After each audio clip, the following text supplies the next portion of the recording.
Mother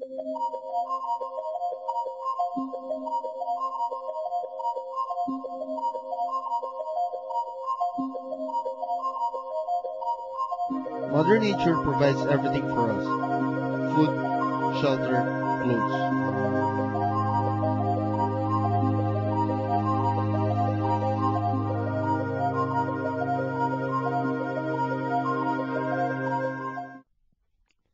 We are the greatest threat to its well-being. Pollution is a global problem, but some tries to make a big difference. We often ask ourselves what we can do to help.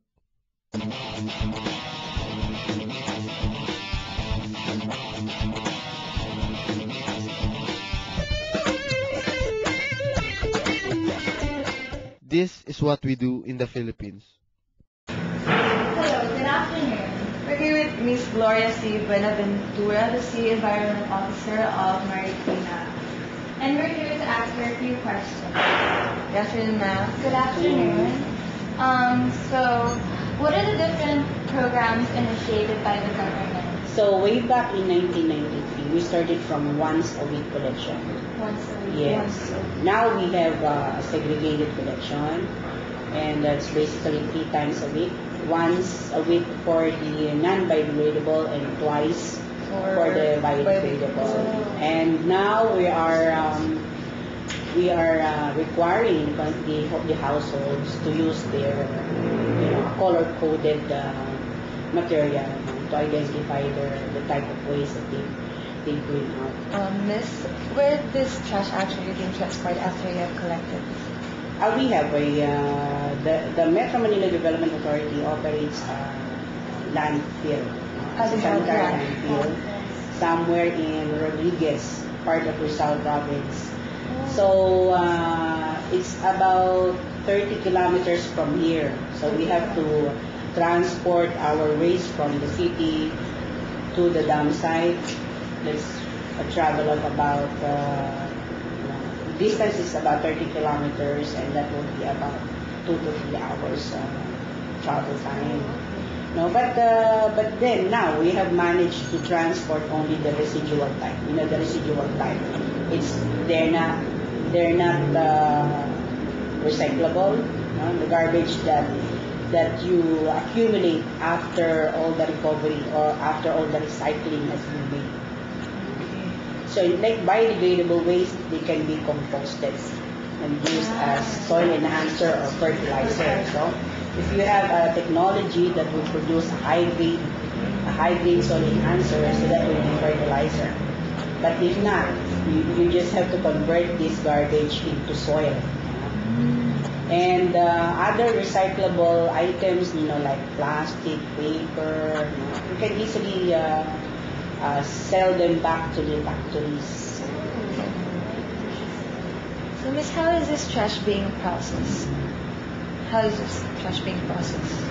Well, as far as we're concerned, it's as simple as collecting them and further segregating them.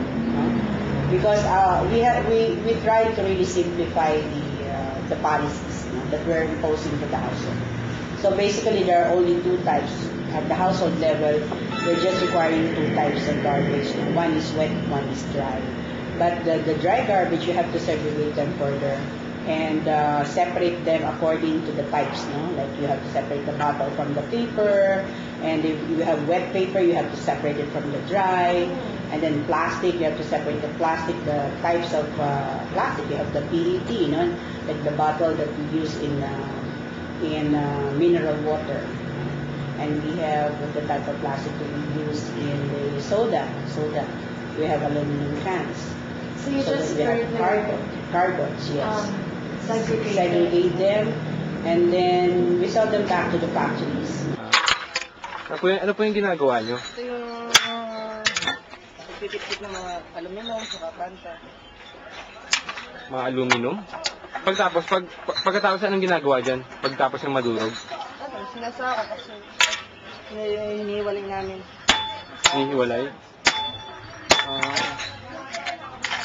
Ito yung klase ng tin can na nare-recycle. Ito po yung mga, ito po, ano po to? Yung mga aluminum. Yung yun po, yung mga, Tin can naman yan. Tin can? Panta. Ano po yung mga ginagawa dito sa mga papel na to? Ano, pinipili yung bukod-bukod, ibang karton, ibang dyaryo, yung iba-ibang klase nga, tinatawag dito assorted. Po ba yung ano yung karton? Oo, yung iba rin. Tapos yung dyaryo, iniiba rin. Pagkatapos po ano po yung yung kaya nahiwalay nyo na po, ano po yung gagawin ko? Isipilo na yan. Yung kilo? Tapos, ipunin yan. Oo, ipunin. Bubukod-bukod din. Kumbaga sa karton. Ayun, assorted. Doon naman sa kabila ang mga papel na puti. Iba-iba. Itong... Yan, iba yan. Hindi kami gumagawa yan. Ito po. Yan kami yung treat, yung mga salamsan. Ano po yung ginagawa yung pinag-iwalay? Wala yun. Yung ganito ano, hiniwalay namin ito. So, mahiwalay yan. Tapos po, pag nahiwalay na po, ano pong gagawin dyan? Pasabi ko, pastikin pa namin. If we can just really recycle all our garbage, there's no more need for dump sites, no? Landfill. So, Miss, what are the recommendations you could give us and the citizens to help in your cause for waste management? Well, we don't require people to build their facilities. It's not that we're not that demanding. We just tell people to mind their own garbage, manage your own garbage because it's yours. It comes from you, so you have to manage that. And the government will just be here to assist you, yes, in disposing of it and taking it somewhere where it will be beneficial and not harmful to the environment. So the people just have to know, they just have to know the basics and follow the rules. That's simple. Follow the law. So if the law says no burning of garbage, just don't burn your garbage. If the law says you have to separate, then you have to separate. You should be responsible. Yes, it's your responsibility. If you don't know anything about segregation, you just have to do is ask. And that's why we see to it also that we keep on coming up with educational materials. So that's part of our job. Bring awareness. And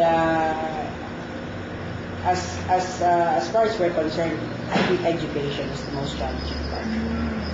It's not really collection. Because in collection, you have manpower, you have the machines, you have the money, and you have the methods. You can collect garbage. But with education, it's a challenge of getting people to know and practice what must be done.